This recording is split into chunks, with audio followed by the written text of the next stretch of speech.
Palestinian-American human rights scholar and activist, and the advocacy director of the organization American Muslims for Palestine.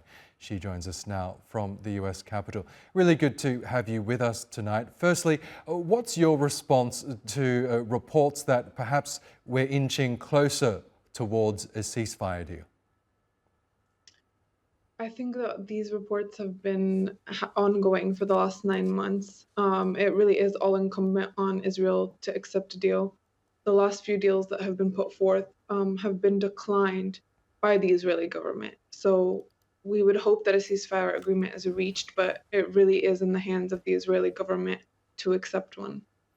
Yes, and we know that the two sides have been in negotiations for months. At times, those talks have completely stalled. For Hamas's part, it wants any deal to include the clause that will see the complete withdrawal of Israeli forces from Gaza. That's something that Israel so far has refused to concede. How important is it that Israel leave Gaza in the event of any ceasefire? I mean, it's essential. Right now, what Palestinians want, period, Palestinians on the ground, is a permanent ceasefire agreement, meaning an end to all of Israel's hostilities and aggressions in Gaza. That means the withdrawal of all Israeli forces. And that's absolutely essential because, like we've seen in the past, there have been quote unquote ceasefire agreements that have been made, and there have been Israeli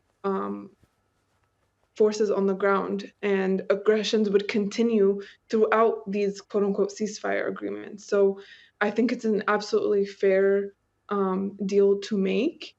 And I think that by stalling that agreement, Israel is trying to deny an actual ceasefire. The whole point of a ceasefire is for all aggressions to stop. And there's no reason for the Israeli um, defense force to be on Gazan soil. It makes absolutely no sense. So I think it's absolutely fair for them to withdraw in the case of a ceasefire agreement.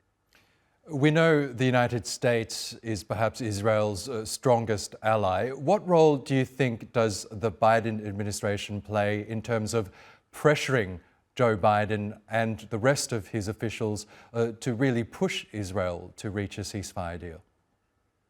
I think the Biden administration plays one of the most lethal um, parts in placing pressure on the Israeli government um, to accept a ceasefire and initiate a ceasefire agreement. Unfortunately, the United States government and the Biden administration has enabled the genocide for the last 9 months through political support, through financial support. The Biden administration has been one of the only governments in the world to continue supplying the Israeli government with weaponry, despite the fact that all credible human rights organizations, including the International Criminal Court, have said that the Israeli government is committing grave human rights violations in Gaza, and that's besides their violations in the West Bank and East Jerusalem as well.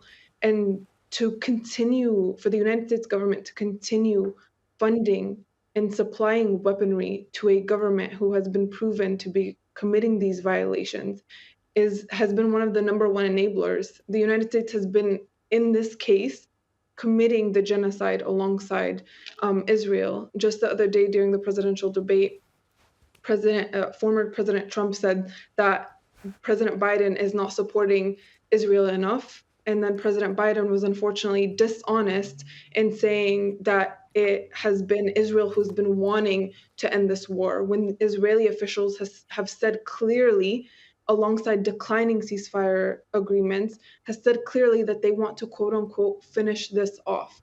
So we continue to reiterate our demands of the United States government to not only demand for Israel to accept a ceasefire agreement and to end its atrocities in Gaza, but to also facilitate one. That is the role of the United States government, as well as ending all political and military support to the Israeli government. Okay, Ayah Ziyadeh, we will have to leave it there, but thank you so much for sharing your analysis with us here on TRT World.